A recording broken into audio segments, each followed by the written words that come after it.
Mars 2017, Maxime Nucci a rejoint Johnny Hallyday à Los Angeles. Depuis quelques semaines, le musicien travaille sur le 51e album du patron. Il s'applique à composer les musiques du disque. On travaille, on y va petit à petit, il veut prendre son temps et faire un bon disque. Alors que la maladie de Johnny est révélée au grand jour, le projet devient le symbole de la lutte du chanteur contre le cancer. C'est à l'apogée dans ses locaux que débutent les premiers enregistrements. Johnny et ses équipes ont déjà travaillé ici par le passé. Sur ces images, ils sont à pied d'œuvre. Pour les titres les plus rock de cet album, Pierre Billon en avait écouté les versions instrumentales. Je peux te garantir que ça sonnait rock, ça sonnait fort et c'était vraiment effectivement les grosses guitares, les énormes basses, les très très gros sons de batterie. Non, ça sonnait rock.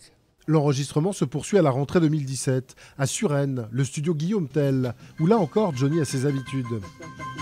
Ah ouais, c'était prise de voix, ça s'est passé ici, là, dans la petite pièce. Là, donc. Le chanteur y est en forme, et derrière ce micro, la voix est plus précise et plus claire que jamais. C'était quand même plutôt efficace, donc c'est quelques prises pour le morceau, pour chaque morceau. Tous les gens qui travaillent avec lui depuis des années avaient l'air d'être surpris et satisfaits par ses performances quand il était là. Donc. Au total, 9 chansons sont produites, dont 3 ballades. La tonalité est plutôt sombre. Parmi les titres, Pardonne-moi, Back in LA, signé Miossec, qui évoque Los Angeles, et une chanson coécrite par Johnny lui-même, J'en parlerai au diable, dont on imagine déjà la portée très forte. Pour l'heure, la sortie du projet est liée à la décision de justice attendue ce jeudi.